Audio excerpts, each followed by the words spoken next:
అధ్యక్ష,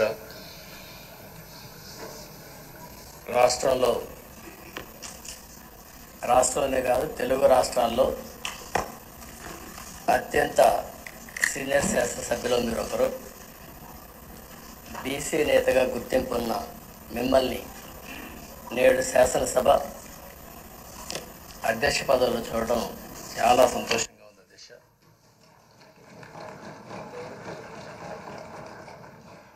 మిమ్మల్ని సభలో ఇక్కడ చూసాం, ఈరోజు అధ్యక్ష స్థానంలో చూస్తున్నాం. చాలా ఆనందంతో, చాలా గర్వపడుతున్నాం. అందరి ఆమోదంతో 16వ శాసనసభకు స్పీకర్గా ఏకగ్రీవంగా ఎన్నికైన మీకు నా హృదయపూర్వక అభినందనలు, శుభాకాంక్షలు. ఈరోజు ఇక్కడ చాలామంది కొత్త శాసనసభ్యులు వచ్చారు. ఒకసారి అయ్యన్న పాత్రుడు గారి జీవితాన్ని కూడా ఆలోచించుకోవాల్సిన, మీరందరూ తెలుసుకోవాల్సిన అవసరం ఉంది. మనందరి వారిగానే ఆయన కూడా ఒక హంబుల్ కుటుంబంలో 1957 సెప్టెంబర్ 4వ తారీఖున ఉత్తరాంధ్రలో నర్సీపట్నంలో జన్మించారు. తల్లిదండ్రులు చింతకాయల వరహాల దొర చెల్లాయమ్మ గారు. యువత రాజకీయాల్లోకి రావాలని ఆ రోజు ఎన్టీ రామారావు గారు పార్టీ పెట్టిన మొదట్లో పిలిపిస్తే 25 సంవత్సరాల వయసుండే సమయంలో రాజకీయాల్లోకి వచ్చిన వ్యక్తి అయ్యన్న పాత్రుడు గారు. అక్కడి నుంచి 7 సార్లు ఎమ్మెల్యే అయ్యారు, ఒకసారి ఎంపీ అయ్యారు. ఎమ్మెల్యేగా, ఎంపీగా, మంత్రిగా తెలుగు రాష్ట్రాల్లో తనకంటూ ఒక ప్రత్యేకమైన ముద్ర వేయగలిగారు. ఏ పదవి ఇచ్చినా ఆ పదవికి వంద చేసుకొచ్చిన వ్యక్తి అయ్యన్న పాత్రుడు గారు. వారి కుటుంబం కూడా మనం ఆలోచిస్తే కొంతమంది ఫస్ట్ జనరేషన్లో రాజకీయాల్లోకి వస్తారు. అయ్యన్న పాత్రుడు గారిని చూస్తే 6 దశాబ్దాలు రాజకీయ చరిత్ర కలిగిన కుటుంబం. 1962లో అయ్యన్న పాత్రుడు గారి తాత లచ్చా పాత్రుడు గారు స్వతంత్ర పార్టీ నుంచి పోటీ చేసి గెలిచారు. స్వాతంత్ర సమరయోధుడు గౌత లచ్చన్న సమకాలికుడిగా పనిచేశారు. అదే వారసత్వాన్ని కొనసాగిస్తూ అయ్యన్న పాత్రుడు గారు ఇప్పటివరకు పనిచేస్తున్నారు. 83, 85, 94, 99, 2004, 2014, 2024లో ఎమ్మెల్యేగా విజయం సాధించారు. నర్సీపట్నంలో తెలుగుదేశం పార్టీ పెట్టినప్పటి నుంచి వారే పోటీ చేస్తున్నారు. అది వారి యొక్క ప్రత్యేకత. 7 సార్లు ఎమ్మెల్యే గెలవడం, 16 సంవత్సరాలు మంత్రిగా పనిచేయడం, 1996లో అనకాపల్లి ఎంపీగా గెలుపొంది 2 సంవత్సరాలు అక్కడ పనిచేయడం, తెలుగుదేశం పార్టీ పాలిట్ బ్యూరో సభ్యుడిగా 10 ఏళ్ళు పనిచేశారు. టెక్నికల్ ఎడ్యుకేషన్, రోడ్లు, భవనాల శాఖ, అటవీ శాఖ, పంచాయతీరాజ్ శాఖ మంత్రిగా బాధ్యతలు నిర్వహించారు. 3 సార్లు R&B మినిస్టర్గా పనిచేశారు. అదేవిధంగా మనం ఒకసారి చూస్తే ఎప్పుడూ పోరాట యోధుడు, రాజీ పడని నాయకుడు, ఒక విశిష్టమైనటువంటి లక్ష్యాలుండే వ్యక్తి. తెలుగు రాష్ట్రాల్లో ఏ మారుమూల ఎవరిని అడిగినా అయ్యన్న పాత్రుడు గారిని గురించి చెప్తారు. 66 సంవత్సరాలు, ఇప్పుడు కూడా ఫైర్ బ్రాండే, చనిపోయే వరకు ఫైర్ బ్రాండ్గానే ఎక్కడ రాజీనే లేదు. అదే మరి ఇంకొక పక్కన చూస్తే తనకంటూ ఒక ఇమేజ్. అదే సమయంలో లాయల్టీ ఫ్యాక్టరీలో కరుడు గట్టిన పసుపు యోధుడుగా పార్టీలో ఇంతవరకు ఉన్నారు, ఎప్పటికీ ఉంటారు.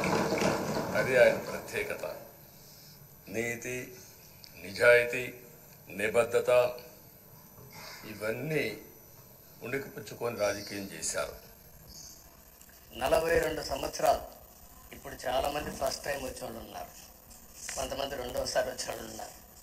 42 సంవత్సరాలు ఒక నియోజకవర్గం అంటిపెట్టుకుని నర్చర్ చేసి 7 సార్లు గెలవడం అనేది ఒక అరుదైన అనుభవం. చాలామందికి 2-3 సార్లుగా ఎక్కువ వస్తుంది. అక్కడి నుంచి మనుషులు మారిపోతూ ఉంటాం. అలాంటి సందర్భంలో ఎప్పుడు కూడా రాజీ పడకుండా పనిచేశారు. 42 సంవత్సరాలుగా పసుపు జెండాను మోస్తూనే ఉన్నారు. పార్టీని కన్న తల్లిగా భావించే నాయకుడు, పోరాట యోధుడు. ఎప్పుడు కూడా రాష్ట్రంలో అభివృద్ధి చేయడమే కాకుండా ఉత్తరాంధ్ర అభివృద్ధి కోసం, ప్రత్యేకంగా విశాఖపట్నం అభివృద్ధి కోసం ఎనలేని కృషి చేసిన నాయకుడు అయ్యన్న పాత్రుడు గారని చెప్పి కూడా నేను మీకు తెలియజేస్తున్నాను. ఇంకొక పక్కన ఉత్తరాంధ్ర సుజల స్రవంతి, విశాఖపట్నం, విజయనగరం, శ్రీకాకుళం నీళ్లు కావాలి, గోదావరి నీళ్లు రావాలి, ఆ ప్రాంతం కూడా బాగుపడాలి, మా కరువు ప్రాంతానికి నీళ్లు కావాలని వెనకబడి క్యాబినెట్ మినిస్టర్గా దాన్ని శాంక్షన్ చేయించిన వ్యక్తి అయ్యన్న పాత్రుడు గారు. దానికి మనస్ఫూర్తిగా అభినందిస్తున్నారు. అందరికి కూడా కష్టాలు వస్తూ ఉంటాయి. ఆయన రాజకీయ జీవితంలో ఎప్పుడూ పడనటువంటి ఇబ్బందులు గత 5 సంవత్సరాలు పడ్డాడు. మామూలుగా కూడా కాదు. తన ఇంట్లోకి 100 మంది పోలీసులు పంపించారు. గోడలు పగలగొట్టారు. రాత్రిపూట భయంకరమైన వాతావరణాన్ని క్రియేట్ చేశారు. ఒక స్టేషన్లో కాదు, అనేక పోలీస్ స్టేషన్లో కేసులు పెట్టారు. రాత్రుల్లో దేశపోయి స్టేషన్ టు స్టేషన్ తిప్పారు. ఎక్కడా భయపడలా, ధైర్యంగా ఉన్నాడు. 23 కేసులు పెట్టారు. అందులో దగ్గర 10 కేసులు ఒక సిఐడిని పెట్టారు. అయితే రాజీలేని పోరాటం చేసి మనోనిబ్బరంతో ముందుకు పోయిన వ్యక్తి. కడాన మనందరం గుర్తుపెట్టుకోవాల్సింది 60 సంవత్సరాలు, 62, 63 సంవత్సరాలు ఉండే వ్యక్తి పైన అత్యాచారం కేసు కూడా పెట్టారు. ఇవన్నీ కాకుండా అంటే ఎలాంటి పాలకులు ఉన్నారు, ఎలాంటి జరుగుతాయి అనేదానికి ఒక ఉదాహరణ ఇవన్నీ జరిగాయి. అయితే ఒక్క విషయం ఉండే సభ్యులందరికీ విజ్ఞప్తి చేస్తున్నాను. ప్రతి ఒక్క నాయకుల్లో కూడా ఒక స్ఫూర్తిదాయకమైన సంఘటనలు ఉంటాయి. అందుకే ఇన్నిసార్లు గెలుస్తారు. అలాంటి మన అయ్యన్న పాత్రుడు గారిలో ఉండే మంచి పాజిటివ్ పాయింట్స్ అన్ని కూడా మీరు కూడా ఆలోచించుకోవాల్సిన అవసరం ఉంది. ఒక వ్యక్తి చట్టసభకు రావడం ఒక అరుదైన గౌరవం. ఇది ఒక అవకాశం. కొన్ని లక్షల మందిలో ఆ అవకాశం మనకు వస్తుంది. ఆ అవకాశంతోనే మనం అందరం ఇక్కడికి వచ్చాం. అయితే మనం అందరం గుర్తుపెట్టుకోవాల్సింది, మనల్ని ఎంపిక చేసిన ప్రజలకి ఏం చేయాలి, తాత్కాలికంగా ఏం చేయాలి, ఒక టైం బౌండ్ ప్రోగ్రాంలో ఏం చేయగలుగుతాం, దీర్ఘకాలంలో ఏం చేయగలుగుతామో మనం అందరం ఆలోచించుకుని అలాంటి సమస్యల్ని పరిష్కారం చేయాల్సిన బాధ్యత మనందరి పైన ఉంది. అంతేకాకుండా ఈరోజు ఇక్కడుండే ఎమ్మెల్యేలందరినీ కోరుతున్నాం, మనందరి పైన ఒక పవిత్రమైన ఉన్నతమైన బాధ్యతని తెలుసుకొని రావాల్సిన అవసరం ఉంది. చట్టసభల్లో సభ్యుల ప్రవర్తన, వ్యాఖ్యలు, చర్చలు, మనం ఏదో ఇక్కడ అపోజిషన్ ఉంటే అపోజిషన్కే జవాబుదారితనం, వాళ్ళ మీద మాట్లాడాలనే ఆలోచన కాకుండా మనం మాట్లాడే విషయాలు రాష్ట్రం మొత్తం ప్రజలంతా వాచ్ చేస్తూ ఉంటారు. మీ నియోజకవర్గంలో ఉండే ప్రజానీకం వాచ్ చేస్తారు, రాష్ట్రం అంతా వాచ్ చేస్తారు. ఒక సభ్యుడిగా మీరు సమర్థవంతంగా పనిచేస్తే ఎక్కడ లేని గౌరవం వస్తుంది. దానికి మనందరం కృషి చేయాల్సిన అవసరం ఉంది. అయితే ఓసారి బాధేస్తుంది, గడిచిన 5 సంవత్సరాలు శాసనసభ అంటే చాలా భిన్నంగా నడిచింది. ఎంతో పవిత్రమైన శాసనసభను గత ప్రభుత్వం ఒక వికృతమైన పోకడలు, నీచ రాజకీయాలు, వ్యక్తిత్వ హననానికి ఒక వేదికగా చేశారు. ఇదే అసెంబ్లీలో దూషణలు, బూతులు, వెక్కిరింతలు, కక్ష సాధింపులు, మైకు లేకుండా పోవడం ఒకటి కాదు, చాలా సమస్యలు వచ్చాయి. అదే సమయంలో ఫస్ట్ టైం వచ్చిన ఎమ్మెల్యే బాధ్యతారహితంగా 6-7 సార్లు గెలిచిన ఎమ్మెల్యేలని వెక్కిరించడం, బూతులు తిట్టడం, చాలా వల్గర్గా ప్రవర్తించే పరిస్థితికి వచ్చారు.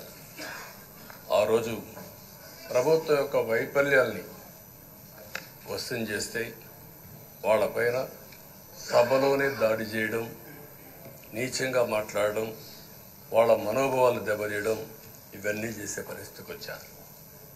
ఇక్కడుండే నాయకులు నేను చూశాను. ఆ రోజు తెలుగుదేశం పార్టీ 23 మంది గెలిచాం. జనసేన లేరు, బీజేపీ లేరు. కానీ ఆ 23 మందిని గెలిచిన ఒక ఇదే అసెంబ్లీకి వస్తే వాళ్ళు ప్రవర్తించిన తీరు మీద చూస్తే చాలా బాధాకరంగా ఆ రోజు పనిచేసే పరిస్థితికి వచ్చారు.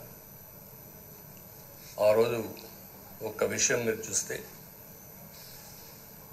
నేను కూడా ఇదే హౌస్లో చాలా బాధపడిన సందర్భం రోజు ఉంది. మెంబర్స్ అందరం ఉన్నాం. నన్ను గురించి, నా కుటుంబాన్ని గురించి ఇష్టానుసారంగా మాట్లాడితే కనీసం యాక్షన్ తీసుకోవడానికి నాకు మైక్ ఇవ్వమని అడిగాను. మేము నిరసన తెలియజేసి ఎడతామని మైక్ అడిగితే మైక్ ఇవ్వలేదు. ఇవ్వకుండా మీరు చూస్తే మామూలు సంఘటన కాదు. ఆ రోజు నేను ఒక మాట చెప్పాను, ఇది గౌరవ సభ కాదు, మీరు నాకు మైక్ కూడా ఇవ్వడం లేదు. మైక్ ఇవ్వకపోయినా నేను స్టేట్మెంట్ ఇవ్వాలి కాబట్టి ఇచ్చేడతారు రికార్డు కోసం అని చెప్పి గట్టిగా లేచి ఇదే సీట్లో కూర్చొని ఆ రోజు నేను చెప్పింది అదే వర్డ్స్ మీకు రిపీట్ చేస్తున్నాను. నేను స్టేట్మెంట్ ఇవ్వాలనుకున్నాం, మీరు మైక్ ఇవ్వకుండా చేశారు. అయినా నాకు బాధ లేదు. మళ్ళీ చెప్తున్నా, ముఖ్యమంత్రిగానే ఈ హౌస్కు వస్తాను తప్ప అదర్వైజ్ రాజకీయాలు అవసరం లేదు. ఇది ఒక గౌరవ సభ కాదు. ఇలాంటి గౌరవ సభలో నేనుండనని మరొక్కసారి చెప్తూ మీకు నమస్కారం. ప్రజలకు విజ్ఞప్తి చేస్తున్నా, నా అవమానం మీరు అందరూ అర్థం చేసుకొని నిండు మనసుతో ఆశీర్వదించాలని కోరుతూ ఈ సభ నుంచి వాకౌట్ చేస్తున్నానని చెప్పి వాకౌట్ చేసి బయట ప్రెస్ కాన్ఫరెన్స్ పెట్టాను. ఎందుకు ఈ విషయం చెప్తున్నానంటే, నా జీవితంలో ఇది 9వసారి నేను ఎమ్మెల్యే. ఈ రాష్ట్రంలో తెలుగు జాతిలో నాకు వచ్చిన అవకాశాలు ఏ నాయకుడికి రాలేదు. 14 సంవత్సరాలు ముఖ్యమంత్రిగా పనిచేశాను. ఇప్పుడు మళ్ళీ ముఖ్యమంత్రి అయ్యాను.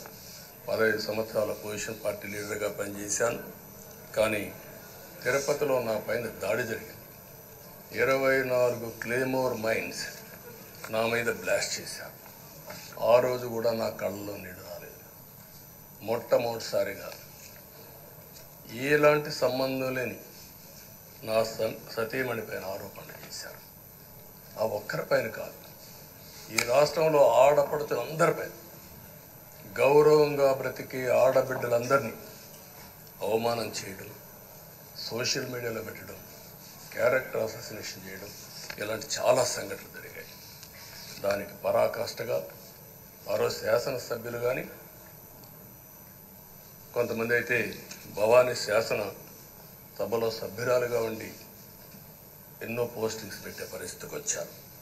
అలాంటి సంఘటనలు చూసిన తర్వాత ఫస్ట్ టైం నా జీవితంలో ఆడబిడ్డల కోసరం ఇలాంటి హననాన్ని చేశారని బాధపడుతూ కంటతడి పెట్టాను. ఆ రోజే అనుకున్నా, ఇలాంటి పార్టీ ఈ రాష్ట్రానికి అరిష్టం, ఇలాంటి వ్యక్తిత్వం ఉండకూడదు. మళ్ళీ ఈ రాష్ట్రాన్ని గౌరవ సభ చేసి హోందాగా నడిపించే వరకు నేను పనిచేస్తానని చెప్పి ఒక శపథం చేశాను. ఆ శపథం ప్రకారమే ప్రజలు గెలిపించారు, వచ్చాను. ఈరోజు 2 సంవత్సరాల తర్వాత, ఆ రోజు నేను వెళ్ళింది 2021 నవంబర్ 19వ తారీఖున వెళ్ళాను. నిన్న మీ అందరి ఆశీస్సులతో, ప్రజలందరి యొక్క ఆమోదంతో ఈ సభలోకి ఎంటర్ అయ్యాం. నాకు జరిగిన అవమానం కానీ, ఆడబిడ్డలకు జరిగిన అవమానం కానీ భవిష్యత్తులో ఎవరికీ జరగకుండా కాపాడే బాధ్యత ఈ అసెంబ్లీ తీసుకోవాలని అందరినీ కోరుకుంటున్నాను. నా గౌరవాన్ని కాపాడిన ప్రజానీకానికి మరొకసారి మనస్ఫూర్తిగా ధన్యవాదాలు, అభినందనలు. నా జీవితాంతం రుణపడి ఉంటా. మళ్ళీ నాకు జన్మనంటే తెలుగువాడుగా పుట్టాలని, తెలుగు గడ్డ రుణం తీసుకోవాలని నా ఆకాంక్ష తప్పకుండా ఇచ్చేస్తాను. మొన్న మీరు ఒక్కసారి చూస్తే ఎన్నికల్లో ఇక్కడుండే శాసనసభ్యులందరికీ అనుభవం ఉంటుంది. ఎక్కడో అమెరికాలో ఉండే వ్యక్తులు 5 లక్షలు 10 లక్షల రూపాయలు ఖర్చు పెట్టుకుని ఓటొచ్చి ఓటేయడం, నెల 2 నెలలు పనిచేసే పరిస్థితికి వచ్చారు. వేరే రాష్ట్రాల్లో ఉండే ప్రతి ఒక్కరు ఇది నా బాధ్యత అనే ఉద్దేశంతో అందరూ వచ్చి ఓట్లేసే పరిస్థితికి వచ్చారు. కొన్ని సంఘటనలు చూస్తే ఆశ్చర్యం వేస్తుంది. హైదరాబాద్ నుంచి ఎన్నికల ముందు రోజున 55 ట్రైన్లు వేశారు. 55 ట్రైన్లో ఫుట్పాత్లపై నిలబడుకొని వచ్చారు. ఏసీలో ఫుల్గా, మామూలుగా ఏసీ అంటే ఒక ప్రెషర్ ఉంటుంది, ఎక్కువ మంది ఉంటే గాలి ఆడదు. అయినా కూడా లెక్క పెట్టుకోకుండా వచ్చారు. వీళ్ళందరినీ మనం పిలిస్తే రాలా, మనం ఆర్గనైజ్ చేస్తే రాలా. కానీ ప్రజలు గెలవాలి, ఈ రాష్ట్రాన్ని కాపాడుకోవాలని పిలిపించాం. ఎన్డీఏ, పవన్ కళ్యాణ్ గారు, బీజేపీ, తెలుగుదేశం ముగ్గురం కలిసి దాంతో స్పందించి పెద్ద ఎత్తున ప్రతి ఒక్కరూ మా బాధ్యతను వచ్చారు. అదే మాదిరిగా పేదవారు భోజనం తెచ్చుకొని బస్సుల్లో వచ్చి ఓటేసి మళ్ళీ వెళ్ళారు. అంటే అంత అభిమానం చూపించారు. వాళ్ళ రుణం తీర్చుకోవాల్సిన బాధ్యత ఈ సభ పైన ఉందని చెప్పి మీ అందరికీ తెలియజేస్తున్నా. ఆ బాధ్యతని మన కళ్ళ ముందు ఎప్పుడూ కనపడవలసిన అవసరం ఉంది. ఈరోజు రాష్ట్రం విధ్వంసమైన రాష్ట్రాన్ని మళ్ళీ గాడిన పెట్టాలి. మంత్రులందరం ప్రమాణ స్వీకారం చేశాం, పవన్ కళ్యాణ్ గారు అందరం కూడా చేశాం. కానీ ఈరోజు ఒక్కసారి ఆలోచిస్తే ఎక్కడున్నామో తెలియని పరిస్థితి, ఎంత అప్పు ఉందో తెలియని పరిస్థితి, చాలా సమస్యలు ఉన్నాయి. అయితే ప్రజలు మంచి ఎమ్మెల్యేలు ఎన్నుకున్నారు. నేను కానీ, పవన్ కళ్యాణ్ గారు కానీ, బీజేపీ కానీ, అగ్రనాయకత్వం అందరం కూడా, నరేంద్ర మోడీ గారితో సహా ఇంకో పక్క అమిత్ షా గారు అందరం కూడా మీటింగ్లు పెట్టినప్పుడు చాలా స్పష్టంగా హామీలు ఇచ్చాం. అవి నమ్మారు, మనలందరినీ ఎంపిక చేసుకున్నారు. మీరందరూ కలిసి ఒక మంచి వ్యక్తిని, రాజకీయాల్లో గౌరవాన్ని కాపాడే వ్యక్తిని, పార్టీని నమ్ముకున్న వ్యక్తిని మీరు ఎన్నుకున్నారు.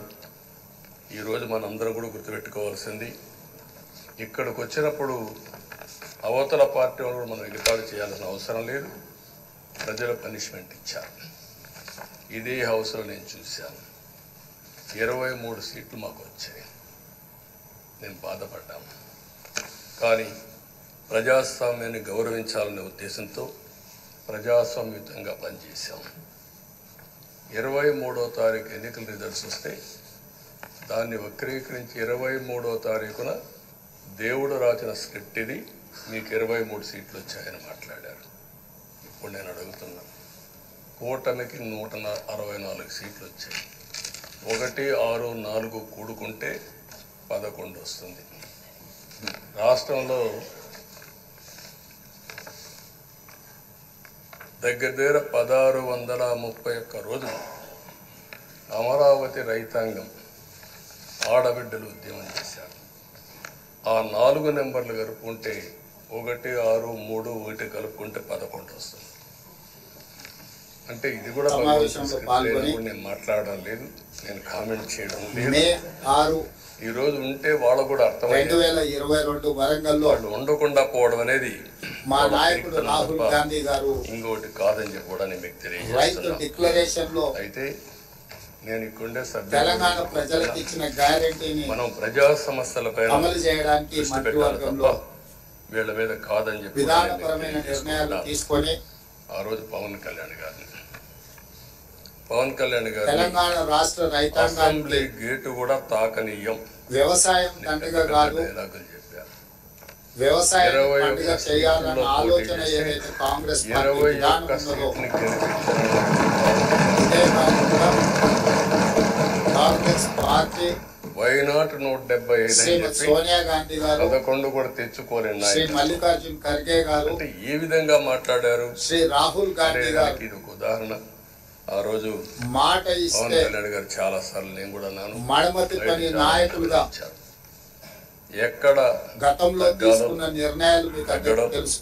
ఎక్కడ గెలవాలో 2004 సంవత్సరంలో పవన్ కళ్యాణ్ గారు ఆనాడు కరీంనగర్ గడ్డ మీద శ్రీమతి సోనియా గాంధీ గారు తెలంగాణ రాష్ట్రాన్ని ఇస్తానన్న మాట రాజకీయాల్లో నిలబెట్టుకోవడానికి సుదీర్ఘమైన రాజకీయ ఎంతో సాహసోపేతమైన నిర్ణయాలు చేసిందో మీకు అందరికి తెలుసు.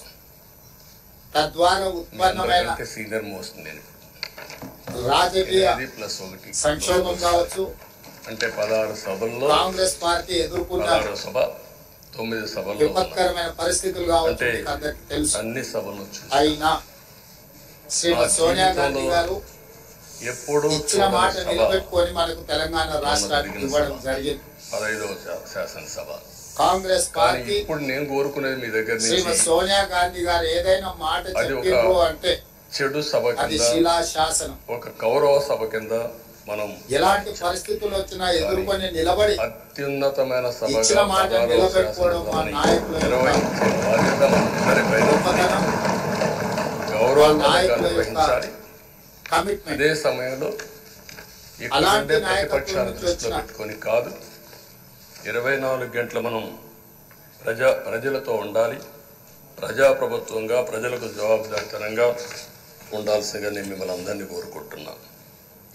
ఈరోజు మనందరికీ అధికారం ఇవ్వడం కాదు, అతి ముఖ్యమైన బాధ్యత ఇచ్చారు. ఈ రాష్ట్రాన్ని మళ్ళీ ఘాటున పెట్టమని మనతో మాట్లాడారు, మనకు చెప్పారు.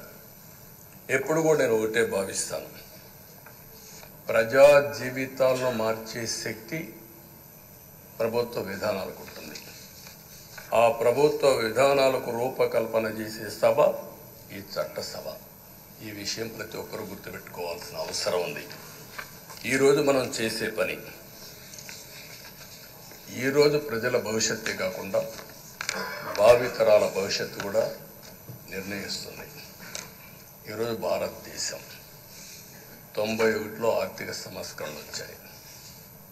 ఒక తెలుగు బిడ్డ పివి నరసింహరావు గారు ఆర్థిక సంస్కరణలు ప్రవేశపెట్టారు. ఈరోజు భారతదేశం ముందు చాలా వరకు అభివృద్ధి అయ్యే పరిస్థితి వచ్చింది. ఆయన ప్రవేశపెట్టిన ఆర్థిక సంస్కరణను నేను ఆదర్శంగా తీసుకొని ఆ రోజు ఉమ్మడి ఆంధ్రప్రదేశ్లో అనేక పాలసీలు తీసుకొచ్చాం, సంస్కరణలు తీసుకొచ్చాం. ఐటీ, విద్య, పాలనా రంగం, ఇన్ఫ్రాస్ట్రక్చర్ ఇవన్నీ మనం తీసుకొచ్చాం. ఎన్నో డికేడ్స్ కాదు, 25 సంవత్సరాల్లో దాని యొక్క ప్రభావం మనం అందరి ముందు కనపడుస్తుంది. ఈరోజు హైదరాబాద్ నగరం వన్ ఆఫ్ ది బెస్ట్ సిటీగా ఉందంటే 25 ఏళ్లకు మనకు తీసుకున్న నిర్ణయాలే కారణం. ఈరోజు నేను అందరినీ ఒకటే కోరుతున్నా, మీ అందరినీ, ఈరోజు భారతదేశం 5వ అతిపెద్ద ఆర్థిక వ్యవస్థ. ఇంకొక 4-5 సంవత్సరాల్లో ఎన్డీఏ ఆధ్వర్యంలో 3వ అతిపెద్ద ఆర్థిక వ్యవస్థగా తయారవుతుంది. 2047 వికసిత్ భారత్ ఎన్డీఏ నరేంద్ర మోడీ గారి కల అయితే, వికసిత్ ఆంధ్రప్రదేశ్ మనందరి కల కావాల్సిన అవసరం ఉంది. నాకు ఏమాత్రం అనుమానం లేదు, భారతదేశం ప్రపంచంలో అగ్రస్థానానికి వెళ్తాం. నెంబర్ 1 కానీ నెంబర్ 2 కానీ ఉంటాం. అదే సమయంలో మనందరి ఆశయం, మనం చేసే చట్టాలన్నీ కూడా తెలుగువారు ప్రపంచంలోని నెంబర్ 1గా ఉండాలని, ఆంధ్రప్రదేశ్ని జీరో పావర్టీ స్టేట్గా తయారు చేసి ఆర్థిక అసమానతలు తగ్గించే విధానానికి ఈ సభ శ్రీకారం చుట్టాలని కోరుకుంటూ, దానికి అయ్యన్న పాత్ర గారి అధ్యక్షతన మనం ముందుకు పోవాలని చెప్పి మనస్ఫూర్తిగా కోరుకుంటున్నాను. ఇంకొక పక్క ఈరోజు మీరందరూ కూడా గుర్తుపెట్టుకోవాల్సింది, ఈ సభలో దూషణలు, విపిలి చేష్టలు అవి కాకుండా ఉందాతనంతో ప్రతి ఒక్కరం కూడా ముందుకు పోయే విధంగా కార్యక్రమాన్ని తీసుకుపోవాల్సిందిగా నేను కోరుతున్నాను. 16 సభలు మనం చూసాం. ఈ 16 సభలు మీరు చూస్తే ఆంధ్రప్రదేశ్ శాసనసభ హేమీలు వచ్చారు. అందులో టంగుటూరి ప్రకాశం పంతులు, ఎన్జి రంగా, నీలం సంజీవరెడ్డి, బెజవాడ గోపాల్ రెడ్డి, తెన్నేటి విశ్వనాథం, గౌత లచ్చన్న, పివిజి రాజు, ఉచ్చలపల్లి సుందరయ్య, అయ్యదేవర కాళేశ్వరరావు, చండ్ర పుల్లారెడ్డి, వావిలాలు గోపాలకృష్ణయ్య, మోటూరి హనుమంతరావు, గుంటూరి బాపనయ్య, కాకాని వెంకటరత్నం లాంటి ఉద్దండులందరూ వచ్చారు. వీళ్ళు కాకుండా పివి నరసింహారావు ఈ రాష్ట్రంలోని పుట్టి కేంద్రం నుంచి ఆర్థిక సంస్కరణ తీసుకొచ్చారు. ఇంకో పక్కన ఎన్టీ రామారావు గారు, ఒక చరిత్ర సృష్టించిన యుగ పురుషుడు ఎన్టీ రామారావు గారు. వీళ్ళందరూ మనకు ఆదర్శం కావాలని మనస్ఫూర్తిగా కోరుకుంటున్నారు. అందుకని ఈరోజు ఒక పక్కన చూస్తే చట్టసభల విలువ తెలిసిన వ్యక్తి అయ్యన్న పాత్రుడు గారు. అనేక సందర్భాల్లో ఒక్కోసారి ఆవేశాలు మెంబర్లు వచ్చాయి. అవన్నిట్లో మీరు కూడా భాగస్వాములుగా ఉన్నారు. కానీ ఈరోజు నేను కోరుకునేది మీ ఆధ్వర్యంలో రాజ్యాంగ స్ఫూర్తి నిలుస్తుందని, ప్రజాస్వామ్యాన్ని కాపాడతారని, ఈ సభ హోందాగా నడుస్తుందని దాంట్లో నాకు ఏమాత్రం నమ్మకం లేదు. ఆ నమ్మకం ఉంది. దానికి మరొక్కసారి మీ యొక్క ఆధ్వర్యంలో భగవంతుడు అన్ని విధాల శక్తినివ్వాలని, తప్పకుండా ఈ అసెంబ్లీ సెషన్స్లో ఈ 5 ఏళ్లలో రాష్ట్రానికి కొన్ని సమస్యలు ఉన్నాయి. వాటి మీద ఎక్కువ మనం ఫోకస్ పెట్టాల్సిన అవసరం ఉంది. రాజధాని కట్టుకోవాలి, పోలవరం పూర్తి చేసుకోవాలి, నదుల అనుసంధానం చేసుకోవాలి, పెట్టుబడులు రావాలి, మౌలిక సదుపాయాలు కలిగించాలి, బడుగు బలహీన వర్గాలకు న్యాయం చేయాలి. ఏది చేసినా పేదవాళ్ళ దృష్టిలో పెట్టుకుని ఈ అసెంబ్లీ చేసేటప్పుడు మీ అపారమైన అనుభవాన్ని ఉపయోగించుకుని ఈ సభను సక్రమైన మీరు దోహదం చేయాల్సిందిగా ఈ రోజు మీరేసే మీ ఆధ్వర్యంలో జరిగే చర్చలు 2047కి తెలుగు జాతి ప్రపంచంలోనే నెంబర్ 1గా ఉండడానికి, ఈ రాష్ట్రంలో పేదరికం లేని సమాజాన్ని నిర్మాణం చేయడానికి, ఆర్థిక అసమానతలు తగ్గించే దిశగా మన ప్రయాణం సాగడానికి పూర్తిగా